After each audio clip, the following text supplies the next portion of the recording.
Welcome back to the Health, Equity, and Social Justice Conference, the 7th Annual Health Disparities Conference at Teachers College Club University.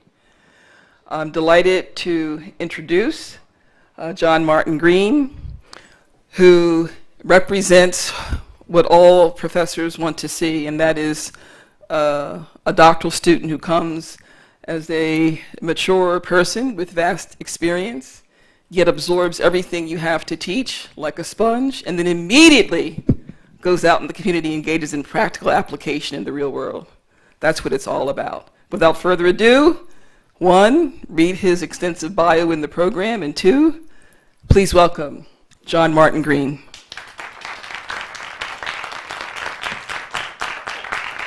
Thank you. Good afternoon. How's everybody feeling? Warmer? Okay. In a few minutes, I promise you're going to be feeling even better than simply warmer. Thank you. I'm, again, John Martin Green. I am co-artistic director of Blackberry Productions, which is an arts in education and documentary theater company. And what we do is we use theater as a tool to reflect issues that are playing out in our communities. And we take those reflections, the theater pieces that we create, and use them as the centerpieces of interactive, solutions-focused community forums, wherein we invite diverse stakeholders from the community, not unlike our audience here this afternoon, to collaborate on solutions to those issues. And in keeping with that model, among the gifts that I've derived up to this point as a doctoral student in the health education doctoral program here at Teachers College, Columbia University, is this psychological behavior change model called motivational interviewing, which I have begun using and which we will demonstrate shortly in the community, working with police and young black and brown people. So by way of context, since the advent of the American Republic, the relationship between police and the black community has always been fraught, inasmuch as the first police forces were what the enslaved Africans used to call the paddy rollers, meaning the patrollers. Indeed, Turner, Jacopassi, and Vandiver claim the slave patrol should be considered a forerunner of modern American law enforcement. In a contemporary post-9/11 context, concerns around community policing center on the shift from protect and serve community-oriented policing to a much more aggressive, militaristic homeland security policing posture, including such local derivations as stop and frisk and broken window strategies. According to Kim and de Guzman, the 1999, 2003, and 2007 law enforcement management and administrative statistics used to analyze differences between pre- and post-9/11 community policing tactics state that police forces have de-escalated their emphasis on community-oriented policing and shifted to homeland security policing. These changes, they say, were shown as consistent across every region in the United States. Amid calls for strengthened community police relations in the wake of the deaths of unarmed black and brown community members at the hands of police in locales across the country, determining that it is our responsibility to ourselves and to each other to ensure that the dynamic between us is vibrant and healthy, members of Blackberry Productions, a Harlem-based arts and education and documentary theater company, reached out to area police and black and brown high school students to test motivational interviewing, a psychological behavior change model, as part of a community engagement strategy. According to Miller and Ralnick, motivational interviewing is a conversation about change. It is a way to spark people's own motivation for change. We sought to support our young people with leadership training around skills for successful negotiations with police. We would also engage the young people's support in working with police to develop community engagement strategies to facilitate a shift from an authoritarian disposition to mentoring and partnering, respecting youth in the community. With the support of officers from West Harlem's 30th Police Precinct and young people from New Heights Academy, the Explorers, and Wildcat Academy High Schools, Blackberry Productions began conducting community engagement workshops with youth and the police in January of this year. We asked Community Affairs Officer Heriberto Castro and Detective Ana Almonte if there was a technique by which you could deflect young people who were engaged in some infraction of the law or who you suspected might be about to engage in some infraction from that behavior to law-abiding behaviors, not because of your presence, but because in a matter of seconds you were able to facilitate their recognition of the behavior shift as a more beneficial one for themselves as people, would it make your lives easier? And they said yes. So far, the young people and the police have sanctioned the work as having shifted their respective outlooks towards each other. So over the next several minutes, we will share components of the workshop model, including a brief motivational interviewing structure. And with that, will our community and great engagement strategy core please join me on the stage?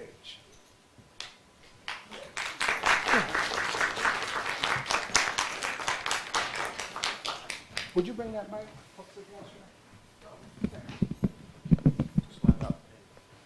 Appreciate you. Thank you, sir. All right.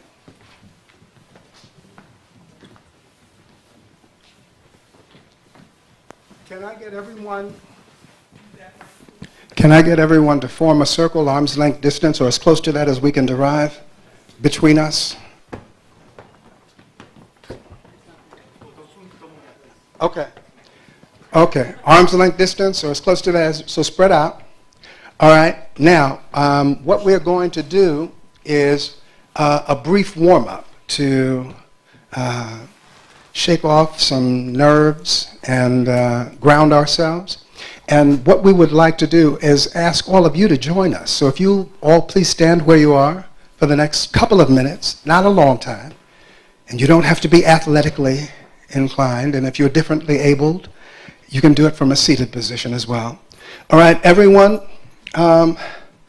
if you will stand in parallel position, that's your feet hip-width apart underneath you. Relax your hands at your sides. And we're going to start by just taking a few deep breaths. Everyone, please, as if you have a swizzle stick, one of those little bar straws. Some of you are too young to know what that is. But pursed between your lips, sip a breath into your bellies. Fill up your bellies with air. Sip it in. Exhale with a sigh. Let's hear it come out. Good. Take another one. This one farther down into your thighs. In. Let's hear it come out. Feels better already, doesn't it? Take one more all the way down to the soles of our feet. In. And out. Keep the breath flowing. And if you will, with your hands relaxed at your sides, in parallel, still in parallel position, let your chin drop to your chest. Find a spot down there underneath you on the floor. Mark it. Remember it. I'll ask you to return your focus to it. And keep breathing and come back to center. Center is a neutral point, not a person, but a neutral spot directly in front of you across the room. And let your head fall back on your shoulders. So far back it makes your chin drop. Find a spot up there on the ceiling. Mark it. Remember it. I'll ask you to return your focus to it and come back to center. Good. Find that spot on the floor and center. And the spot on the ceiling and center. And the spot on the floor and center. Keep breathing. Spot on the ceiling and center. Double tap. Floor, center, ceiling, center, floor, center, ceiling. Again. And floor, center, ceiling, center, floor, center, ceiling. Very good. Come back. Now just look to your right side. Find a spot on the right side. Only the head moves. Shoulders are relaxed and still. Find that spot over there, mark it, remember it, and please come back to center. Keep breathing. As you look to the left, find a spot on the left side. Only the head moves, shoulders are relaxed and still. Good, come back to center. Find the spot on the right and center. Find the spot on the left and center. And right, center, left, center, and right, center, left, center, right, center, left. One more series, right, center, left. Don't forget to breathe, right, center, left. Good, come back. And just let your head go around your shoulders to the right. And whatever it feels like as you roll your head at your own pace around your shoulders, whatever it feels like, emit it in sound. So let's hear what this movement feels like.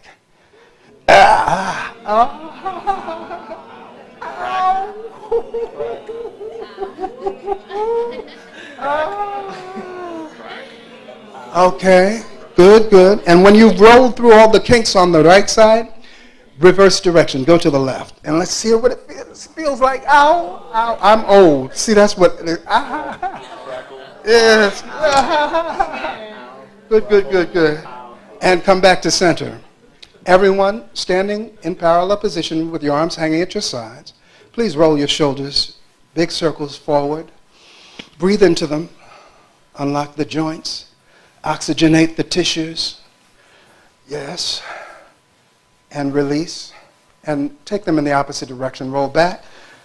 Ah, yes, yes. And furthermore, Good. Unlock those joints. Very good, very good. And good. What have we worked out so far? Good. All right, we're going to fast forward. And I'm going to ask you to do a shakeout of the parts of our bodies that we have worked out so far. So the head and shoulders, vigorously, I want you to take a deep breath in and shake them out with sound, like this. Can you all do that with us? So we don't feel like we're the only foolish ones? Everyone take a deep breath in and shake out your head and shoulders with sound. Good, good, good. How does everybody feel? A little better? All right, be seated. Audience, be seated. Thank you very much. Give yourselves a hand. Let's give them a hand. All right, we're going to play a name game with each other. And the way the name game works is that one at a time, and this is going to be a little tricky because we've got amplification device that we've got to negotiate as we go. But one at a time, we're going to say our names and do some physical gesture that expresses just what we're feeling this moment in our lives, okay? After one person says her or his name and offers their gesture, the person going counterclockwise this way to that person's right says what that first person says, their name and gesture, and then adds their own name and gesture. Yes? Then the next person will say my name, her name, and gesture, and add her own name and gesture. Yes? And on and on. And so the last person in the line will be doing something like a dance. So let's see how this works, shall we? Shall I start? All right, I'll demonstrate. My name is John Martin.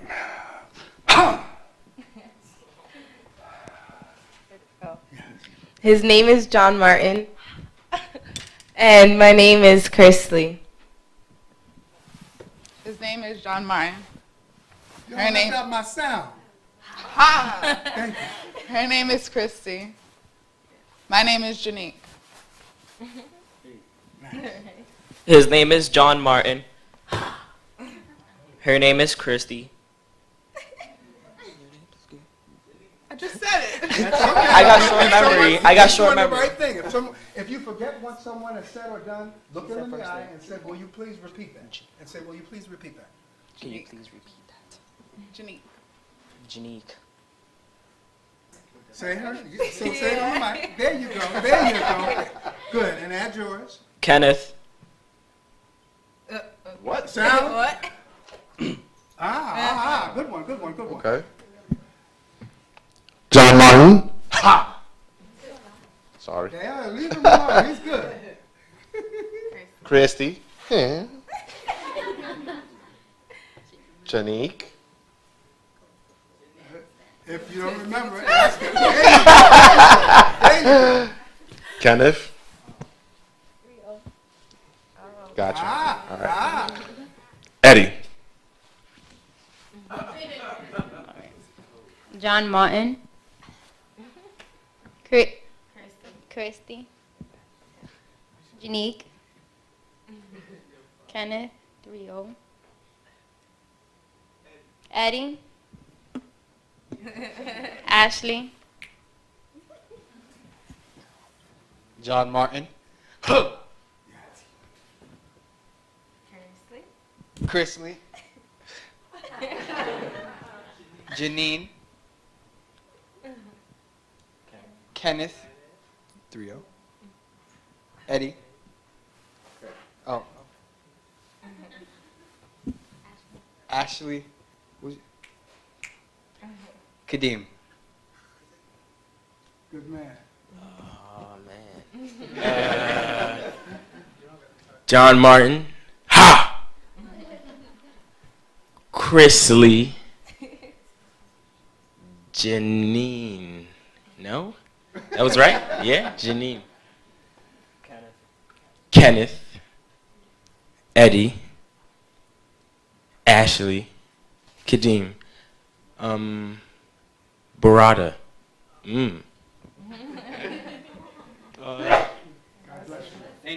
John Martin. Chrisley. Janique. Kenneth. Eddie. Ashley. Kadeem. Barada. Drew. All right. John Martin. Ha! Chrisley. Janine. Kenneth. Eddie. Ashley.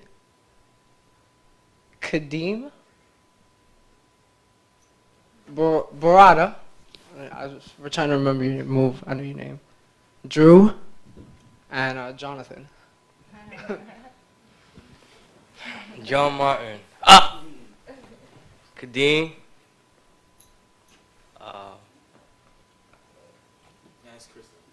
Oh, Krista. Oh, Jadine. If he says anything wrong, these are your identifications. You can call him on it. Eddie. Right? Ashley. Yeah. And Kadeem. He was like this. Barada.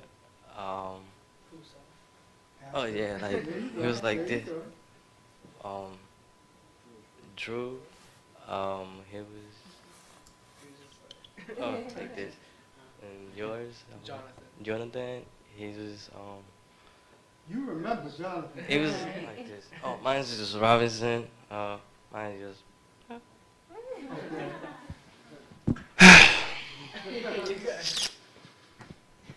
John Martin.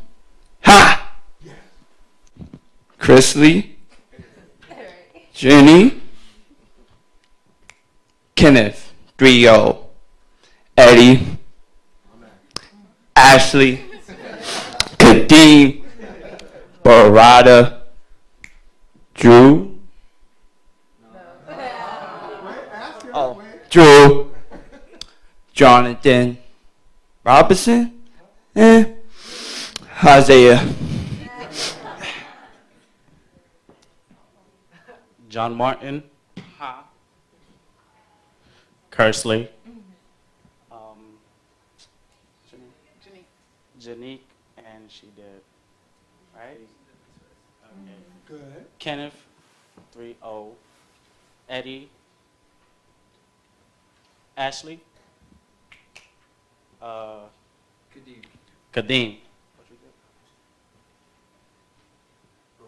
Barada. Drew. Jonathan. Robinson. And Isaiah. Gustavo. Good one, good one. Let's see if I can do them all. Okay, Kersley, Junique, Kenneth, 3-0, 3-0, Eddie, Ashley, not Kadeem, Kadeem,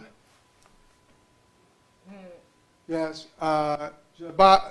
Barada, Drew, hold it, Drew, Jonathan, Robinson, Isaiah, and Gustavo. Remind me of your gesture. Yes, give them a hand.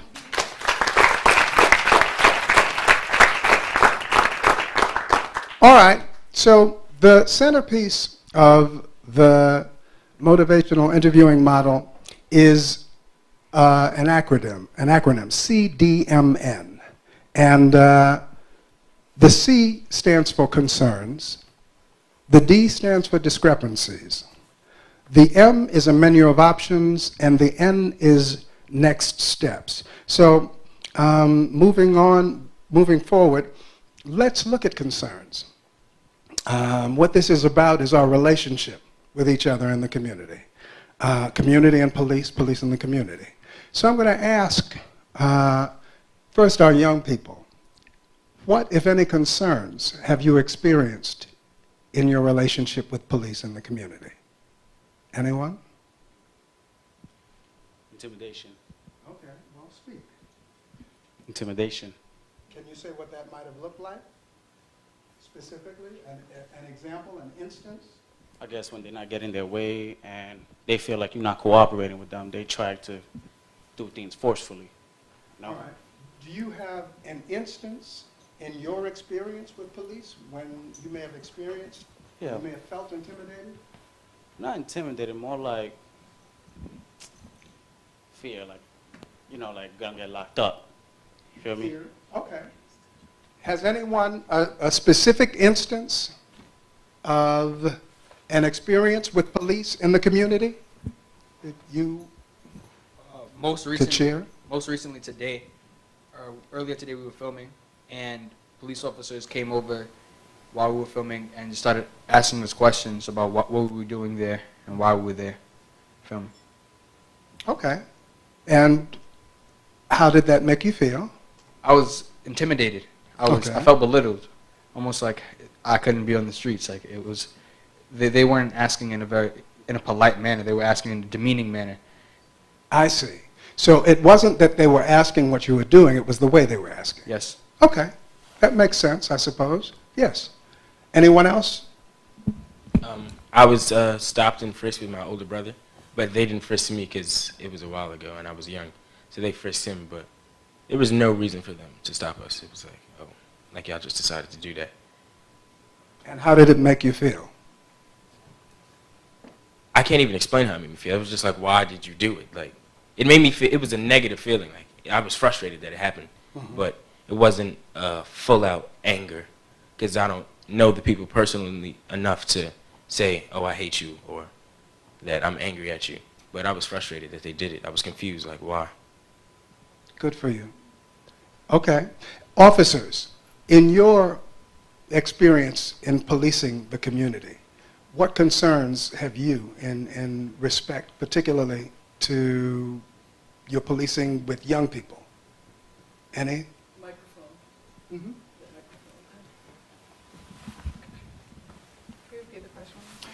Okay, so in your policing of the community, have you experienced concerns around working with youth? Yes. Okay, can you cite an example? I'm thinking.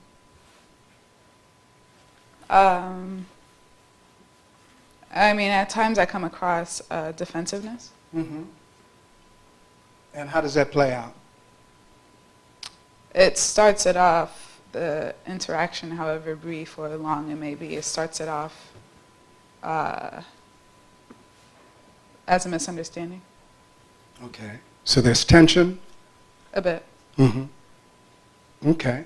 And if there was a way that you could start off the interaction and diffusing the tension, might that be useful? Of course. Okay. All right.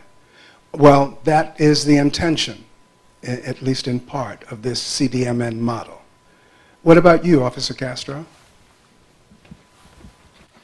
Unlike my partner, I've had prior experiences from my past profession working with youth.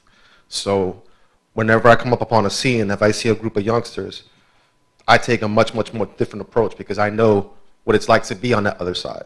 Because before I was a cop, I had a similar instance when I had cops approach me. So I already know what the mindset was when the cop is approaching me. Because you're right, it can be quite intimidating. So when I approach a particular group of youths, let's say standing in the corner, you 6, I'm going to come and pretty much put you on the same level with me. So that way I can pretty much take away that whole intimidation factor away and let you relax so that you and I pretty much can communicate. That's how I operate. But then again, I'm different. I came with my prior experiences from my prior job. Those help me do my job now on a much better level in terms of the ability to communicate. And you recognize yourself to be different in that respect. Yeah, because I knew what it was like being in their shoes when cops approached me. And I take that particular scenario and I take what I learned from that scenario, I take that onto the street every single time I approach youth. That's it's an exception to the rule, basically. Yes, thank you most kindly. And that is something that we hope we can begin to engender, that perspective, that difference in perspective that you bring to the work through this work that we're doing. Okay, we're going to rest the mics for a moment, and we're going to do a trust exercise.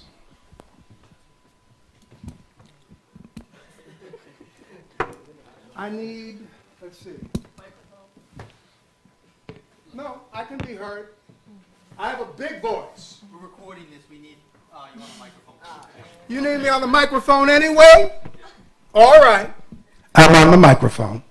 I need 5 people standing shoulder to shoulder. So let's move in. 1, 2. We've got you, officer, on the front. You're the first. And I need 5 people facing us, standing shoulder to shoulder. Okay, so 5 over there. Kenneth, you come back over here, please. Now, this is going to be difficult for you to see. This is why I need the depth of the stage. Okay. We have 1, 2, 3, 4, 5. You come back, Robinson. And 5 here. All right. Will you take 1 large step in towards us? And we'll take 1 step in towards you. Here we go. Good. Shoulder to shoulder. Fill in the gap. So each person should be facing another person. Do we have 5 and 5? Okay. I'm going to step out. Okay. Are you going to be a flyer? Go ahead, Ashley. Go down in that end. Good. Shoulder to shoulder, closing the gap. Good. Now this exercise, I'm going to ask all of you to take 2 steps to your right and your left. 2 steps towards the podium. This trust exercise is called a trust leap. In a trust leap, what happens is that these people become catchers, and we have people who are on this side of the space who are flyers. So will you all place your palms up? I'll come in the middle and demonstrate. Palms up on either side of each other. So no crisscrossing. There you go. Your job is going to be to catch a flyer who is going to take a running, is going to get a good running start and run from here, and when as fast as you can, and when you reach them, you're going to jump as high as you can. And catchers, your job. Oh wait, can you do you have any jump? You have a jump? Yeah, I got height. You got height? For real? Okay, we're going to test this proposition. Your job will be wherever he jumps. If he really has height and so he starts going there, your job will be to catch him out of the air, and as if we've one mind and one body, like so, practice with me, lower him. We've caught him, lower him all the way down, all the way down, all the way, all the way, all the way to the floor. And people on the long end, Officers Castro, and what is your name, Officer Jenny? Officer Scoop? People at the shoulders, lift the person by their shoulders and stand them straight up board-like. All right, once you've caught them. Once you've lowered them to the floor, that is. All right, so everybody got the drill? So what we're going to do, all of us, because we're all in this together, so just as we did when we started the workshop, as if we've one mind and one body, we're all going to take 3 deep breaths together. Who's our first flyer? Robinson. Okay, so you come stand with me, please, Ashley. I need you to be on a line with them so you don't have to zigzag. So you're going to start from here. When I give you the signal, we're going to take 3 deep breaths, all of us together. And when I give him the signal, he's going to run as fast as he can. And then he's going to, when he gets here, he's going to jump as high as he can. And you all will catch him. Barada? Don't let me see those hands go down. All right. Okay. And is everyone ready? All right, everyone. No? Do you need more of a running start?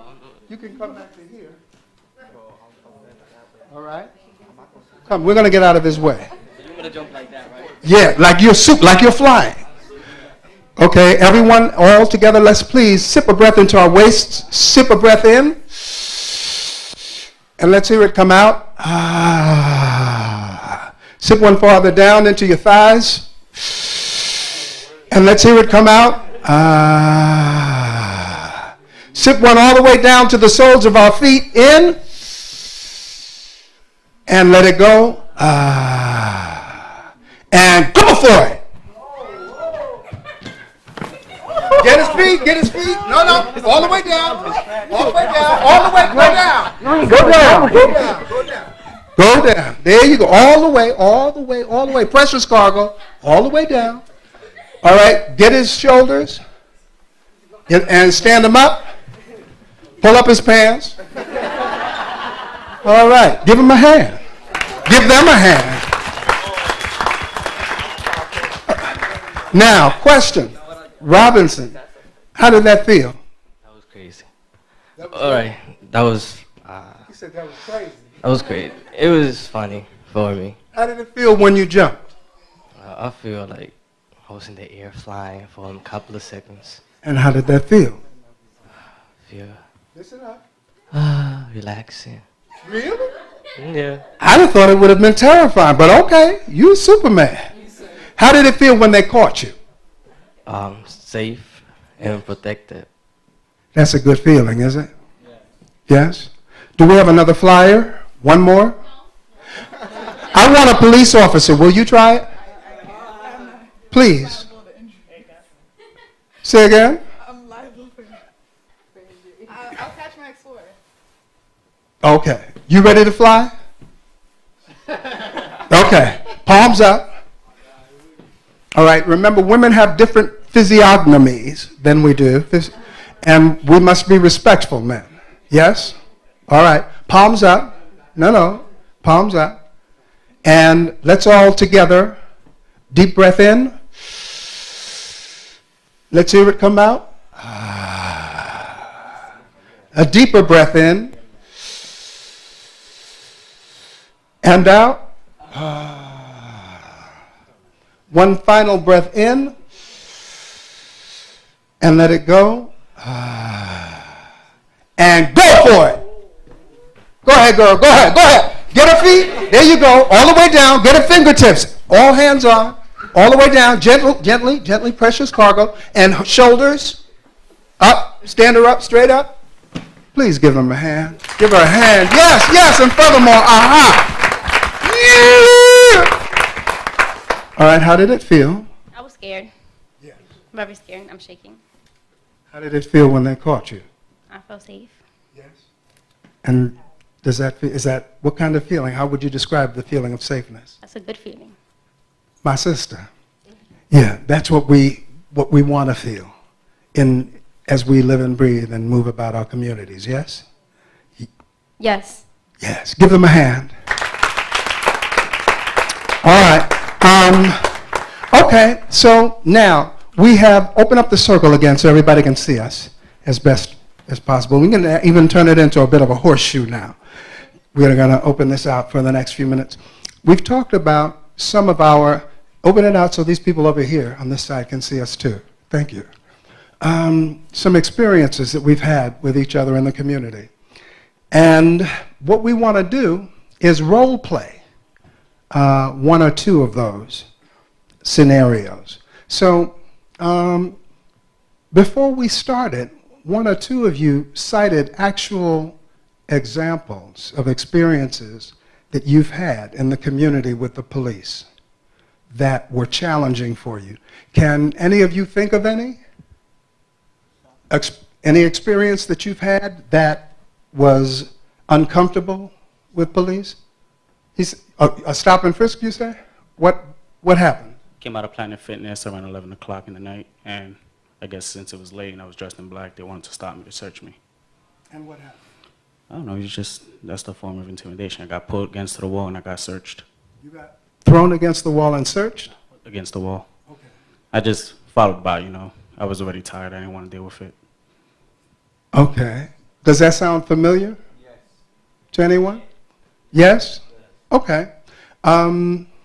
So, can we role play that? Can we play out that as, is that something that might happen in the course of your duties ever? That kind of situation? All right. So what I'd like to do for just a couple of minutes is role play that situation first as it might normally transpire. And then we're going to try the CDMN approach and see if that makes any difference. Shall we? All right. I want, who will play, remind us of your name. Gustavo.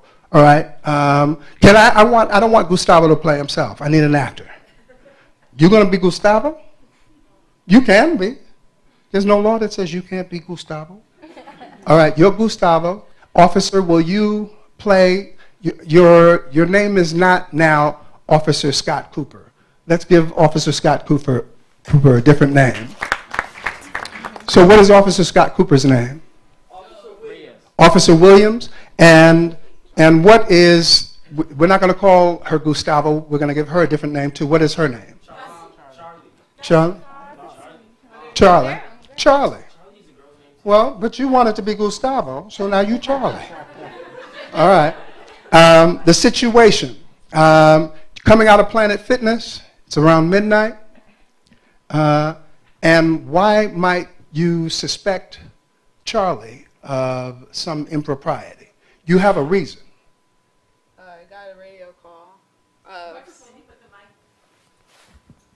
I got a radio call of somebody wearing all black.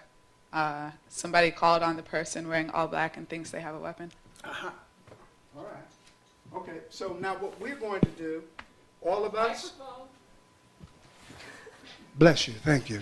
What we're going to do, except for Charlie and Officer Williams, we're going to come over to this side. This is going to be the playing area, this side of the stage. So we're going to come over here. We're going to make this the exit you're coming from out of Planet Fitness, all right? And we're going to say 1, 2, 3, action, and they're going to commence the scene, as you would normally would, okay? And are you ready? Yeah. Okay. And 1, 2, 3, action. Excuse me. Yes, miss? Hi, I got a radio call of somebody wearing all black. Do you have anything on you that you're not supposed to have? No, miss. All right, do you mind if I check? Yeah. Okay. You turn around, put your hands on the wall. Pat, pat. Pat, pat, pat.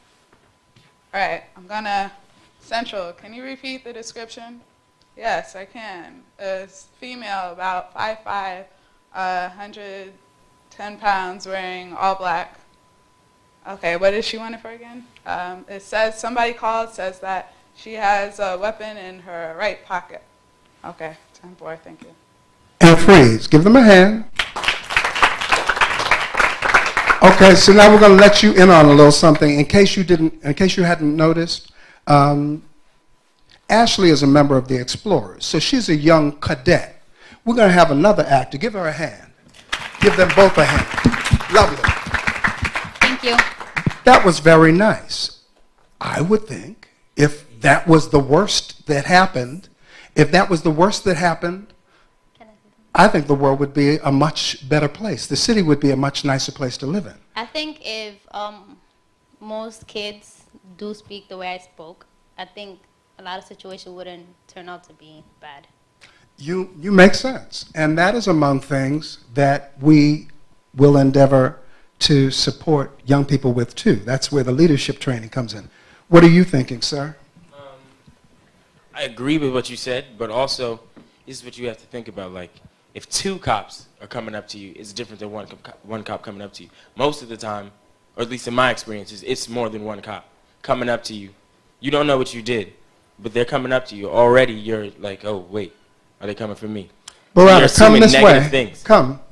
Officer C, you'll be the second officer. I feel like I put myself. And yes, you asked for it. You got it. Same scenario. Now, and you got this radio call, all right? It's an urgent situation for you. It's a high-stakes situation for you, yes? And your exit in Planet Fitness is about 12 o'clock at night. Got it? All right. Let's step back. Let's try this again. 1, 2, 3, action.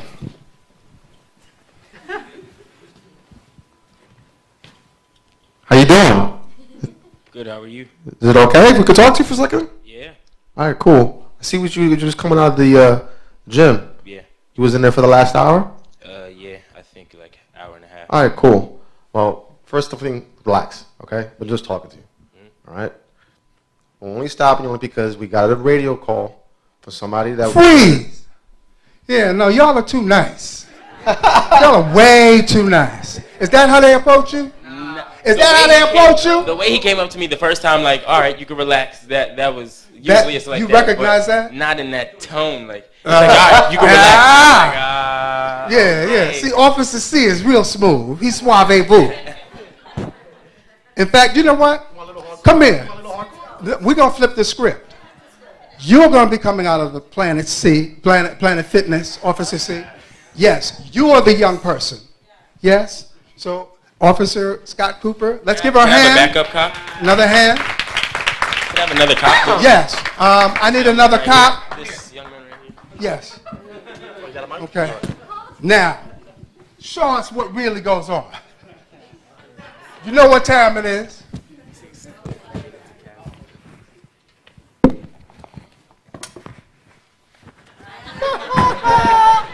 Okay, you coming out? But you want it, right?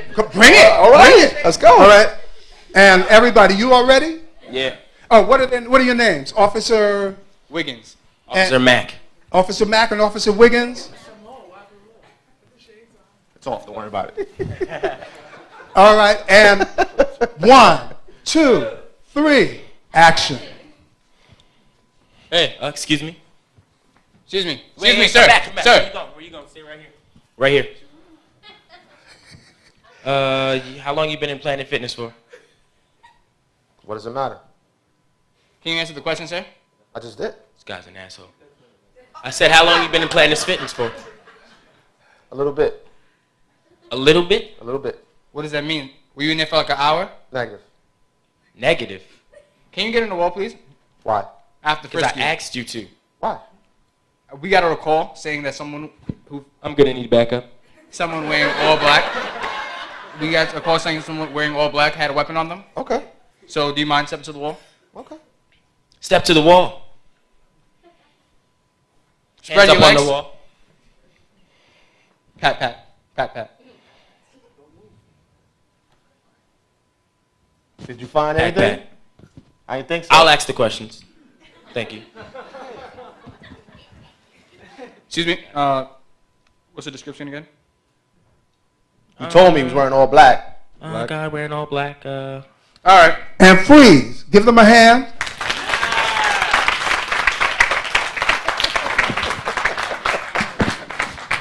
We're getting warm. Does that look a little more familiar? A little more. Y'all were kind of nice too. I'm surprised. It's not like off rip a cop is coming, hey, boom, gun to your face. It's like Okay, it elevates, but they asking push it in your that experience. First thing is first, he actually used a very, very good term that I'm glad he actually used. Which? The word is elevate.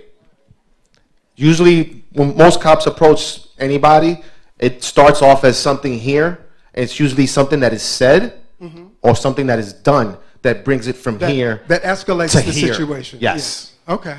All right. Good. Now, I want to try this again, and I want officers to be officers. I need another actor or two to play young people in the community. What's your name again? Jonathan. We did the name game, and it might as well have not happened. Okay, come. Tell us your name again. Drew. All right, Drew, you are young people. Give us another situation. What's one that you might experience where you have experienced tension, defensiveness on the part of young people?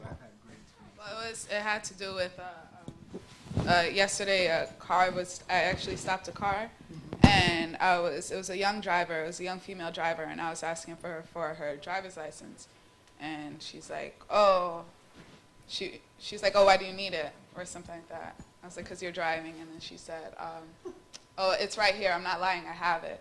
So I was like, okay, you can look for it. So she looked through her gov compartment. She couldn't find it. She's like, oh, but I have a driver's license. I promise. I have it.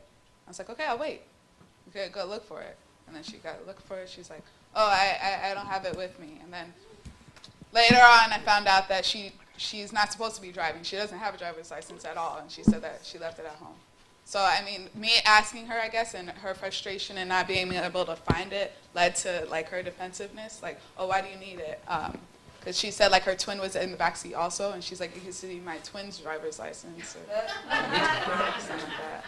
That's a new one. It happened yesterday. Okay. Well, that was just the most recent. Okay. One more situation. Let's do the same one. Let's do the same one. This time, though, what if you try CDMN? Concerns? Yes. What's concerns? Discrepancy. If there's something that they're saying that's different from what it is you perceive them to be doing. Yes. Offer them a menu of options. Okay, you can continue to do this and have this result, or you can do that and get a different result. And then next steps. Got those? CDMN? All right. Yes. You want Castro with you? He's my partner. All right, Castro's your partner. All right, now we need a different situation. So what is this situation? Is it the car situation? Say again? Is it the car situation or no? Oh, she's hanging out in front of the store. Hanging out in front of the store. That's a typical one. Hanging out in front of the store. That comes from the audience. That's a good one. Yeah, that's fine. Okay. Yes. Okay. Hanging out in front of the store. What time is it? 11 at night? And it's a school night. That's good. This is all good. Y'all got this? 11 is too accurate. What about 11:03? Like 11:07? Yeah, okay. All right, now, you all have gotten a call. You're coming about what? Loud noise in front of a location. Ah. Possible marijuana smoking. Okay, which has been decriminalized, but okay. If it's in public, that's still an offense. Okay. Yes, y'all got it? Can you all share? Yes. All right. Is possible? Y'all are hanging Or we out. can. What are their names? My name is Jamal, aka Maul, like that's what they call me on the block. Xavier. X. Christian, they call me Chris. I'm Zavi B. Yo, what? Zabi B. He's Zavi. And Officer Zavi, Who am I? Officer Butler and Officer Rex. Wilkins. Oh, okay. Officers Butler and Wilkins. CDMN, you all got it? What's the C? Concerns. What's the D? Oh, wait. What's the D? Rapping? Discrepancies. What's the M? Menu. I just got Menu of options. What's the N? Next. Next steps. All right. Everybody ready? Y'all are hanging out in front of the building. It's 11 o'clock at night. Now, what are y'all actually doing? Okay. Cool. Coolness. 1, 2, 3, action. Hello, guys. Hello, guys. Hi. How you guys doing tonight? We're doing fine. How are you? All right. Is there any reason you guys are hanging out here? Guys, do me a favor. Get your hands out of your pockets, please. Oh, easy. I just asked that get your hands out of your pocket. That's all I asked. Alrighty, out. You can drop them to your side. You don't have to put them out. Is there any guys you are hanging out in front of the store? I live here. Yeah. No, Yeah, we came to the store. I wanted to visit Arizona. my friend. Some Skittles, man. All right, Doritos. Slow down here. Y'all can't talk at the same time. All right. First thing is first. You said you live here. Yes. Where's here? The sidewalk? No, I live in front of the upstairs. I store? live upstairs. Okay. Upstairs. Okay. What are you doing over here? We just chilling. I'm asking this gentleman. Me? Yes. This is my little brother, and Okay. we came. This is my cousin. We came to visit him, and this is my friend. Okay. All right. You guys know that if you want to hang inside in your apartment, that's okay, but you can't hang out outside in front of the store. Why not? Because people are inside complaining that you're blocking the entrances. The entrance is over here. And somebody else called to complain that A, you're blocking the store, and B, somebody said you guys were smoking marijuana out in front. Now, I can clearly see you're not because it doesn't smell like marijuana, but you know what? To somebody else who called, they probably thought that you did. I can be a real dick about it. I'm not. All right, so we could go upstairs. If my partner says you can, yeah, I think you can.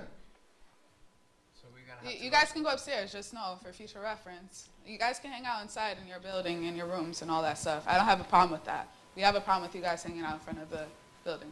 Because people, the store owner is the one that's calling complaining. That's the only reason why we're here. It's because they're calling complaining, all right? All right. So for future reference, try to keep this clean. All right. Take care. You too. Later. That one friend. How much of CDMN happened? What were they asked about concerns? Officer Wilkins did ask, what were you doing? Then, you know, Officer Butler came in and kind of squashed that. Looked at me like, Officer Butler gave us the strongest representation of the standard. Yes, policing. Good cop, bad cop. Okay. So that's what he was demonstrating. So he was demonstrating Officer Wilkins doing CDMN and him doing the bad cop. But he switched it up when Is he that came what out. you all saw? Yes. What was the discrepancy?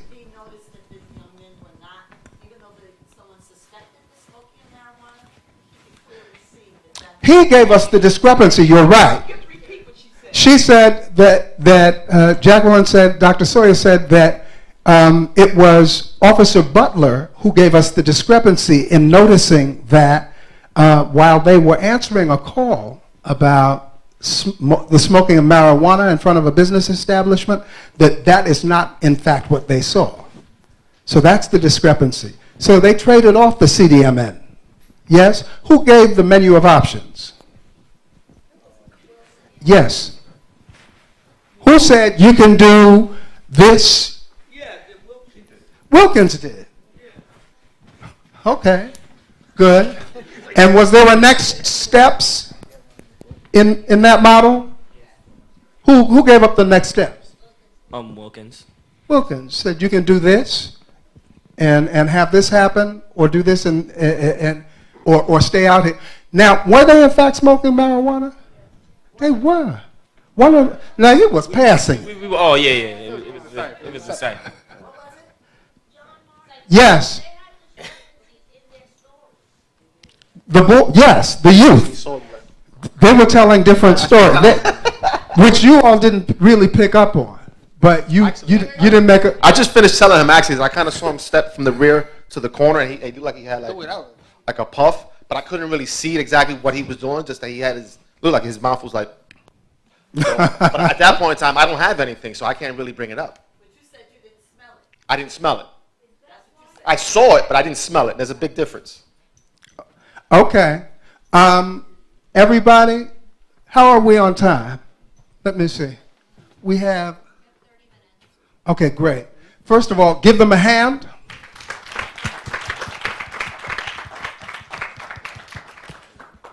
I want to do a closing exercise, and that'll be give a gift. Form a circle, if we will, please. Big circle, arm's length distance between us, so the audience can still make us out. Spread out, use the whole stage. We don't have much, but it's all ours. All right. In Give a Gift, each of us offers something to the group. It can be words of encouragement, a song. It can be a dance. It can be an embrace, but offer something to everyone that we can receive as a gift. All right, who will go first? Everybody will give a gift, and in no particular order. Yes. Can it be a hug? Yes. Yay, okay.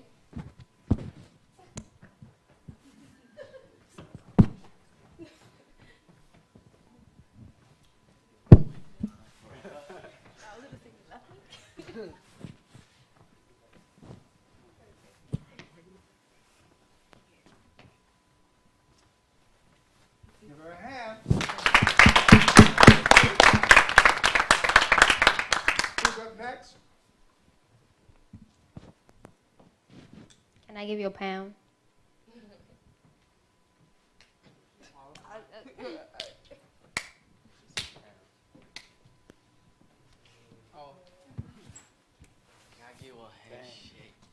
Give her a hand.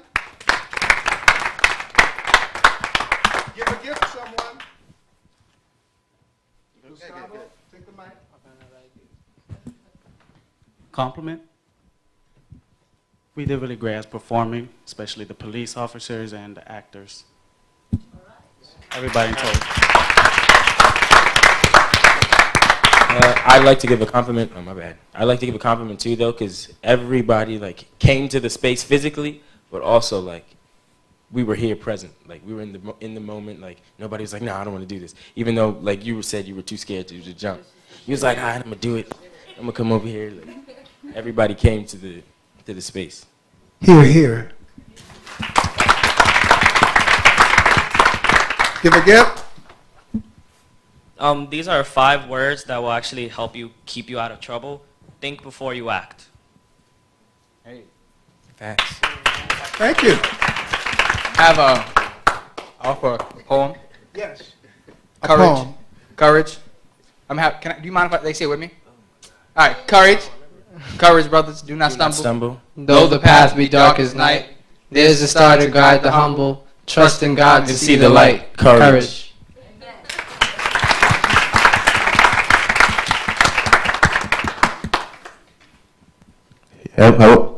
First and foremost, I just want to thank everybody here. The one thing I will say is if you guys ever see me on the street, do not be afraid to walk up to me particularly. Walk up to me if you see me on the street, even if I'm not in uniform. Walk up to me, tell me where you remember me from. Because I will take that moment to say hello, talk to you for a couple moments, and once I remember, we're friends, we're good. You can do that. Give a gift.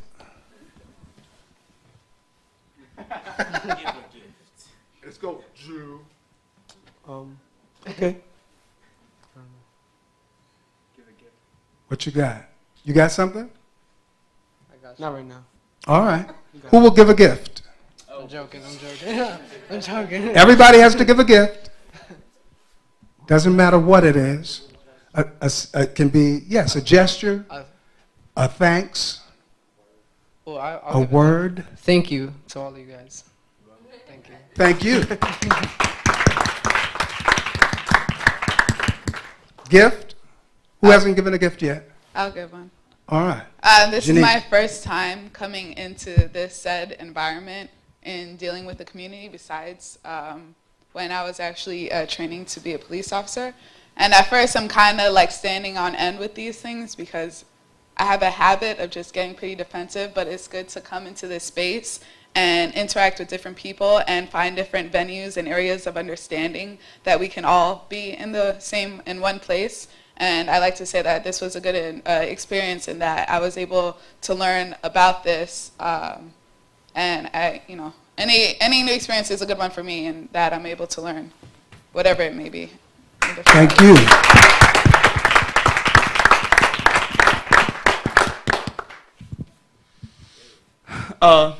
No, you guys made my day today. I had never do on Saturday, so I just want to give you guys a hug too. Yes, yes, yes, yes, yes, yes.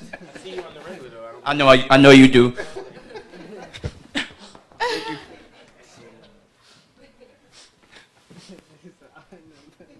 Give the audience a big air hug, if you will, please. Thank you. Love, love. Isaiah. All right, anybody not yet given a gift? Drew. All right. The gift I want to give is that I really like participating in this because I know how a cop could treat a society, which is us, the people that us who living, that we do good and bad things, which we need to do more better good things, because bad will destroy a society, I think. And listen to a cop is great because they protect us of anything.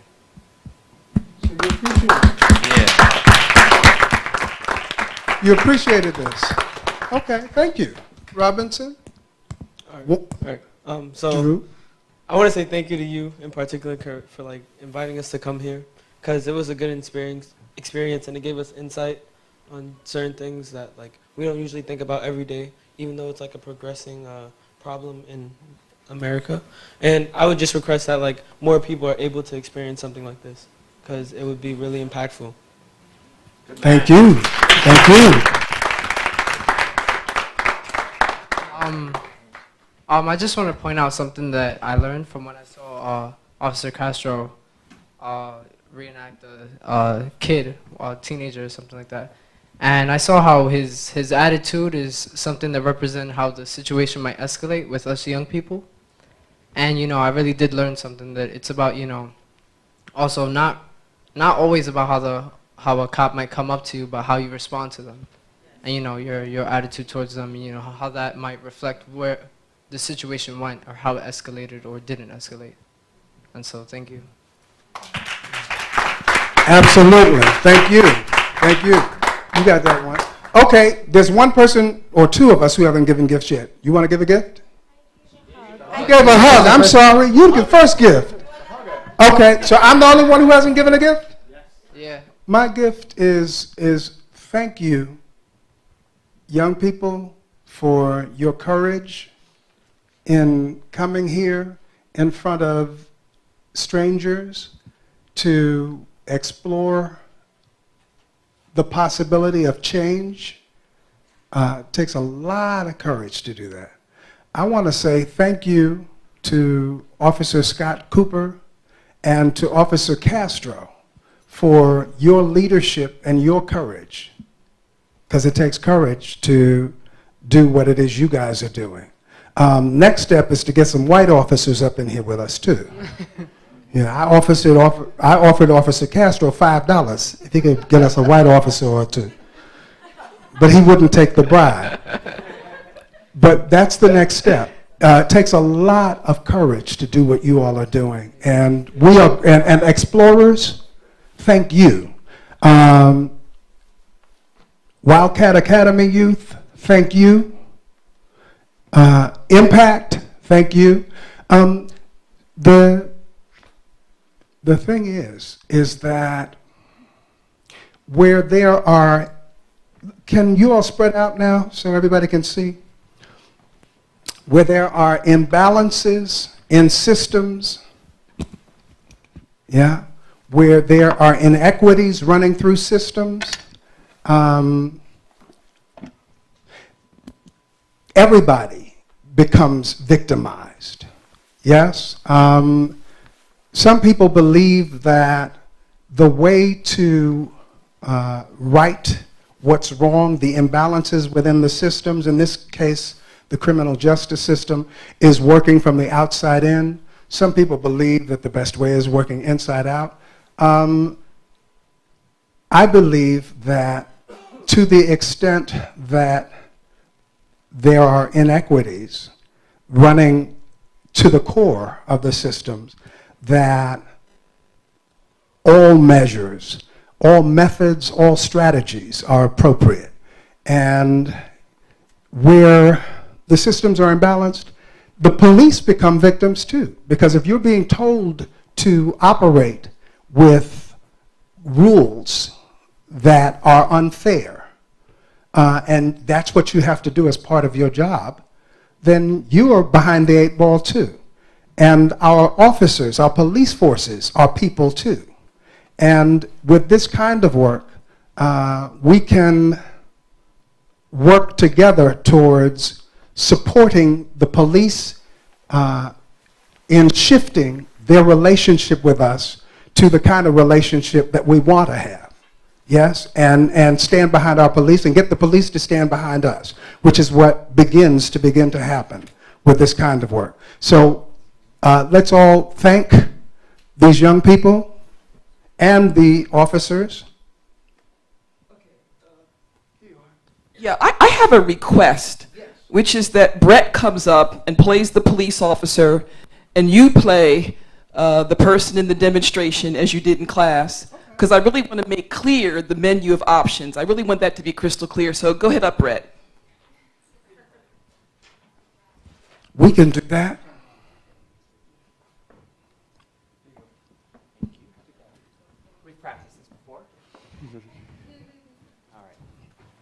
Tell us the scene. So somebody, okay, so I'm a protester.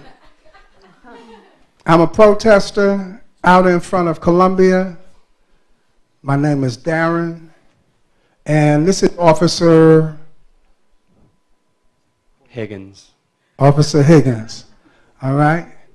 And somebody say 1, 2, 3, action. 1, 2, 3, action. Black Lives Matter.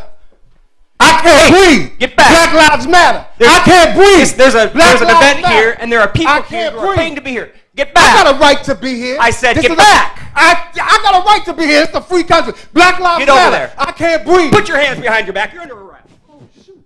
What? And scene. Scene.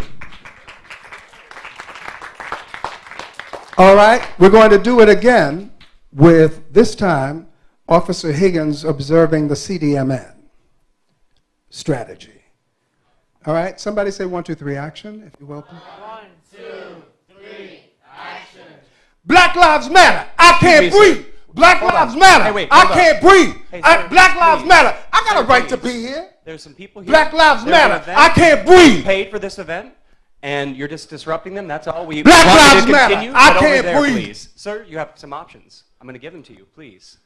All right? You can move back there where you're sanctioned to go do your protest. Right now, there's an event here, and I need you to leave. If you don't, I'm going to have to take further action. So please step back. Please. Black Lives Matter. I can't breathe. Black Lives Matter. I can't breathe. Black Lives Matter. I can't breathe. Thank you. Scene. Okay, so was there a difference? What was the difference? The officer made the decision to be patient with you. Because the first time, it started out the same way. He was telling you, all right, sir, look, calm down. But he decided, all right, this guy's not going to listen to me because he's yelling. So maybe I should approach it a different way. Like, I'm trying to give you your options. You could listen to your options, or you could deal with the consequences of not listening to your options. Was there a difference in my behavior? No. No. A little bit. He said black. Oh, he actually did it. But in his actual Black Lives, before he said to him, before he gave him his option, there was no difference. It was Black Lives Matter, Black Lives Matter. Was there a difference? Afterwards, yeah, you backed up. He didn't stop. He kept saying Black Lives Matter, but he stepped But back. did I do as the officer directed me Yes. to do? Ah, that's a difference. But you still protested. Yes. Okay, let's break it apart. The C, the concerns that I had. Who can tell us what those were? Over here, can you give the microphone? You was having an event and you asked him nicely to back up. So I expressed my concern that there was an event where folks had paid for the event and that this was not a space where we could be holding protests, all right? D, the discrepancy. What was the knows about discrepancy? Anyone want to talk on that? Did you hear Ashley? him cite a discrepancy? All right, let's go back to Ashley. No? Anyone? Did anyone hear him cite a discrepancy with me?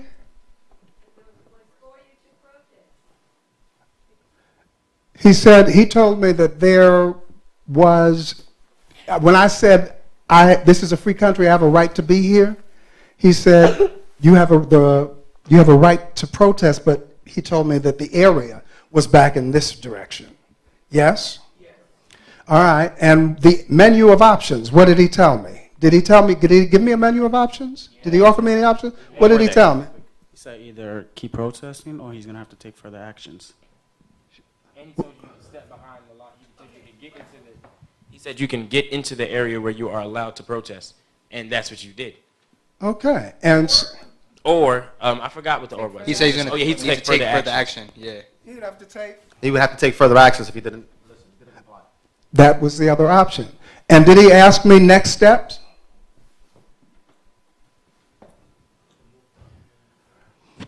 Did he tell me the ball was in my court? Yes? That's next steps. It's up to you what you're going to do with this menu of options I've just proposed to you. So that is how CDMN is intended to work. It's quite simple. It seems like it might not be very easy, but it is quite usable in our daily interactions with all people. Yes? Yes. Give him a hand. Any questions? Yes. Let's pass this mic. Hello, my name is Devin Nikki Thomas. So authority figures like police and whoever else has authority, we can use this method and we can coach youngsters to not be so defensive and to speak, a little more clearly when addressing the needs of the police officer. So this is this is more like a discussion point. What do we do about this automatic, assuming that black and brown kids are doing something wrong? What do we do about the description and changing the paradigm that we have that, oh, well, he must be the one, let's get him, what do we do about, because this is a great and easy training strategy for authority figures, and you offered youngsters a lot of different options on how to change their demeanor and how they respond to what the police officer is saying. But what do we do about this larger thing of, well, the description needs to change. This idea that black and brown people are automatically the ones that have done the thing that we're looking for. So how do we? The disposition of police forces. Yes. And just the idea of what healthcare looks like, the sick, the dirty, they must be people that are indigent or low socioeconomic status or whatever the case may be. Or they must be perps. They must be criminals. Right. So, yes, that's a great question. From our disposition, it is upon us to reach out to and to begin to engage police forces so that we can begin to work with them as people do this with each other, as we engage each other as human beings in the communities that we work in, with people, the likelihood that we can view people as others, that we can otherize each other, is diminished. And if we engage with police working with them, with our young people, on strategies and tactics for a more humane and supportive style of engagement. We believe that that's a method, a means of beginning to work to change the systems from the inside out, as it were, perhaps. Yes? Can I say something quickly? Elsie Mecklenburg-Gibbard, and I really enjoyed seeing the scenes live. I mean, just to have a real good illustration of motivational intervention. And what I want to say is that I hope that they can include some determinants such as cultural sensitivity and cultural competence, because most of the time the cops are not working with youth that are familiar with the environment, with the Main Street in America. There are a lot of them that are coming from different countries. And just like we've seen some negative consequences with the Amadou Diallo, an African subject in Harlem who was killed, who was shot many, many times because he was seen with his hands in his pocket. Those kids, a lot of them are coming from Europe, and the European culture, when they stop you on the street in France, the first thing you do, you put your hands in your pocket and you show your license. Whereas here in America, this is different. The minute they see your hands in your pocket, they think that you have a weapon, and that's self-defense. So there's a lot of cultural sensitivity, a lot of learning that has also to be spread out, incorporated into the training of the officers. That's what I wanted to say. I just want to say that part of this line of questioning, really the answers were in a presentation that I did. In other words, originally I was going to do my presentation and then John Martin was going to do his, because I specifically covered cultural competence training and communication training for police officers, other first responders, and all communication members. So fortunately, you'll be able to access the webinar, the archive webinar for that session, because it really answers some of those questions. This is really a live demonstration, an opportunity for people to learn. I would just add also that sometimes the situations are as simple as, you know, the police officers doing their job. They got a description. Okay, they're stopping someone, and as was said, things escalate. So, you know, we have to also have empathy for police officers who feel like, you know, my wife's homesick, my baby was up late, I just want to get home, I've got to do this stop. And so this is a way to, you know, simplify the interaction by simply saying, okay, this is my concern. I got a call. This is the description. That's why I'm stopping you. Discrepancy. You know, on the one hand, you're saying that you're just standing here, but you happen to match the description, or people are complaining that you're here. And then offering a menu of options where you can either move away from the store and go back up in your building, or, you know, I'm going to have to call for some backup. You know, really, what do you want to do here tonight, fellas? Or you can either get behind the line and protest, or I'm going to have to take further action. So what are you going to do? It's up to you. What's your next step? So we're basically saying this is brief, simple elements of communication, CDMN. And I think that we just want to give John Martin and all the actors a hand for being open to this demonstration. And Officer Castro wants to share an anecdote about his work in the community. Thank you, John. Appreciate it. Quick info about me. I'm 43, I'm Puerto Rican, born and bred here in New York City. Grew up in the Lower East Side in the projects. Still live in the Lower East Side in those projects. I worked with youth, mainly males, between the ages of 6 and 19 for about a good 10, 11 years. Teaching, you know, basic leadership skills, communication skills, taught basketball, softball, baseball, table tennis, billiards. So my interactions growing up with youth were all based from just going down the street and interacting with them. So policing, in terms of dealing with the youth, came very easy and natural to me. However, my mindset and my training, once I graduated, had to change, obviously, because it comes with the territory. And the story that I'm going to share with you real briefly is something that I dealt with shortly after I graduated. 2 months out on the street, I'm actually working in Central Harlem on the 32nd Precinct. As we all know, the 32nd Precinct is predominantly African American. I myself and brown skin, I could definitely pretty much fit in and blend in wherever I go. But on a side note, I was working one day. I was working on foot patrol by myself. And I'm walking up and down Adam Clayton Powell Boulevard, and there was one particular building that participates in a Clean Halls program. For those of you guys that are aware with the Clean Halls program, it's a particular program that the building associated with downtown Lower Manhattan, and basically gives the police officers in New York City Police Department an opportunity to actually conduct sweeps in certain buildings to make sure that there's nothing going on, criminally as in particular. So I'm walking up and down Adam Clayton Powell, and on 142nd Street, I see two youths hiding basically in the vestibule of the building. And I can tell they're hiding because they're peeking out from behind the door up and down. As a cop, I'm saying to myself, that's just something's wrong there, okay? So what I did was, naturally, I walked past them one time. I walked past them about 10, 15 minutes later, I passed them a second time. There was still two there.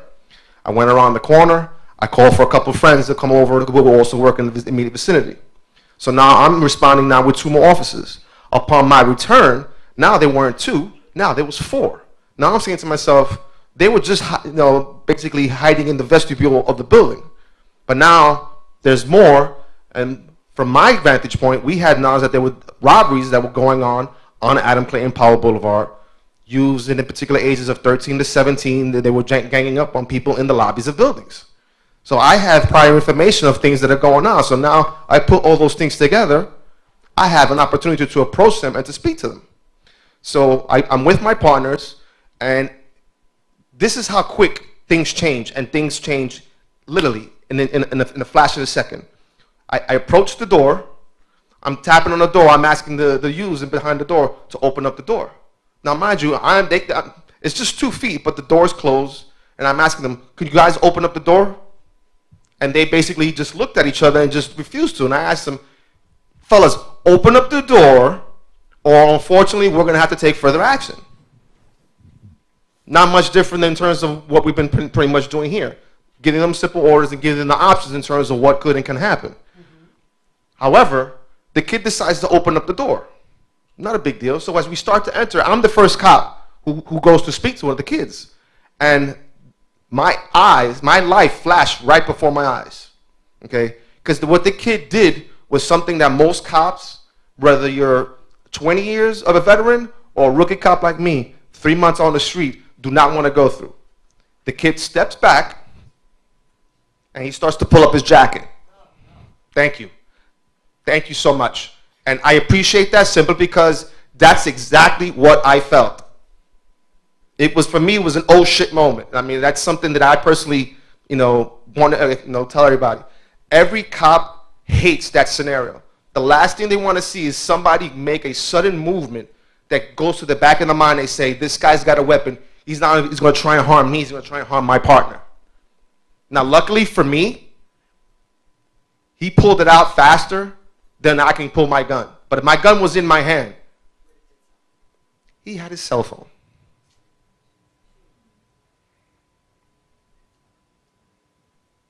A cell phone. And so what did you do? My heart was racing. And it took me a couple of moments to just calm down because I was about to explode on the kid and yell at the top of my lungs. But it wouldn't have benefited me. It wouldn't have benefited them. It wouldn't have benefited my partners that I was with. So I basically, my gun went back into my holster, and I grabbed the kid, and I pulled him to the side, and I just pretty much told him, I was like, what the hell is wrong with you? He said, what do you mean? I said, what is wrong with you? You live in the building? He's like, yeah. I says, what apartment? He says, upstairs. I said, I'll tell you what. He says, use the intercom. Call your mother. I want to talk to your mother right now. So before I even discussed anything further with him, I talked to the mom. The mom came down. 15 minutes later, she came down. I spoke to her. We had a fantastic dialogue. And she looked at him and pretty much told him, are you nuts? Are you crazy? He could have shot you. It was then at that point in time. I couldn't deliver the message to him. The mother did. That speaks also, to my mind, to the value or the importance of the kind of training that officers have.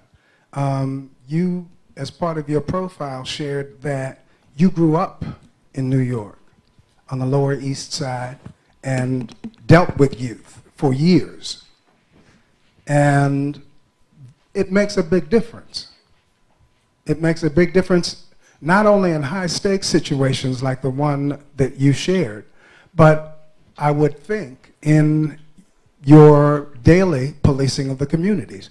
Your relationship to the people you are charged with policing is different, I would think. I just want to add that your sharing of your style is a beautiful thing because it demonstrates how they discovered motivational interviewing. Okay, it was something like this, where people who were experienced shared what they would do, and people in the audience said, but why did you do that? And why did you do that? And why did you do this? And they came up with the principles of motivational interviewing. The point being that human beings naturally communicate this way. Even a good parent says to a child, you can either clean your room or you won't get your allowance. Exactly. It's simple. Yes. So what are you going to do? Next step. That's it. That's it. And so I just want to congratulate you for giving us an opportunity to make the point that it's simple, it's natural, but it also helps for those of us who might, as you said, be a little defensive, okay? Or may not have had the experience you had. The training is helpful, and it's simple. And so it requires practice. Right. All right. So let's thank Officers Castro and Scott Cooper. Haley, you have a question? I want to say thank you all thank you all for coming out for this demonstration. I think seeing or hearing John Martin speak about this last semester and seeing it in action is just awesome. Like seeing this, I think this came up a few times, that this space is not necessarily a natural one for every member of the police force and every member of the community to be able to come together and interact in a way that's not just those scenarios. So I think that's really important. And since you guys seem to have taken something positive away from this, I was wondering, for both the police side and for the community side, how would you recommend, like, talking to your group about, like, getting into other precincts or expanding how many officers participate in something like this and reaching out to other community members and getting more people to do and participate in spaces like this? So. Great question.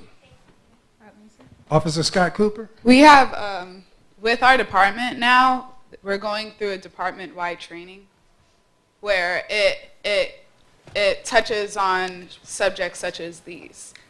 And it's mandatory for everybody on the police department. So it's a bigger picture as opposed to, it's starting bigger and then coming into smaller as opposed to us spreading the word around. It seems as though that has been already brought to NYPD and the department's attention. That's why they're sending us to training. It's kind of like, I guess, retraining that they're doing with us in terms of how different interactions that we may have and how to handle them. But as far as coming to a group where there's community members and doing role plays, like that type of structure. One of the things when I originally met John, I love the idea of this community interaction. It was fantastic. But in terms of getting the message out to everybody, what I asked him to do was to actually come to one of our community council meetings. There are 77 precincts, PSAs, and transit districts throughout the city. Every single one of those locations actually has a monthly community council meeting where you actually get a chance to interact with block associations, the community council boards, other community members, active members that are volunteer for all different types of activities that are involved in the precinct on the local level. And basically what I tell them is, you want to become active, you got to come to the meeting. I'm not going to force you to come to the meeting. I'm going to inform you about it and let you know when it is, what time, and what location. If you're serious about what you want to be and what you want to do, you're going to be there. He showed up. Immediately, I knew he was definitely satisfied. And oddly enough, another side note, he actually got to meet somebody who interacted with him several years ago and remembered him. And they actually got a chance to, have a little, reunion there in the precinct. But it's that same thing. You as a community member, you have to put out the effort to want to work with us. I can't force you to come to us. I can just let you know where to be, what time, and the location. You have the people, everybody has great ideas. We all have, even the police department has great ideas. We've been doing something like this now for a little bit now, and it's great, but it would be fantastic if we can get other precincts involved. But of course, just like everything else, it has to start out small. And once we start to develop something further, we could definitely branch out into the other precincts and locations. And from the community side, what do you guys think? In answer to Haley's question about how might we spread this amongst your peers. Any thoughts? Okay. Well, I mean, I guess you can not put it in school curriculums, because everyone has a choice to want to learn. So I wouldn't say put it in the school curriculums, but make programs in schools that are available to all students of like any age, because it's something that's essential that everyone can learn, because one way or another you're going to interact with someone else. You're going to interact with someone who is a police officer or someone in law enforcement. So make it available as part of school programming. Yeah. All right, so we were known to be the best on-time conference ever. We've given you 2 extra minutes, so let's just clap for Thank you. Thank you. Thank you all. Thank you, thank you, thank you.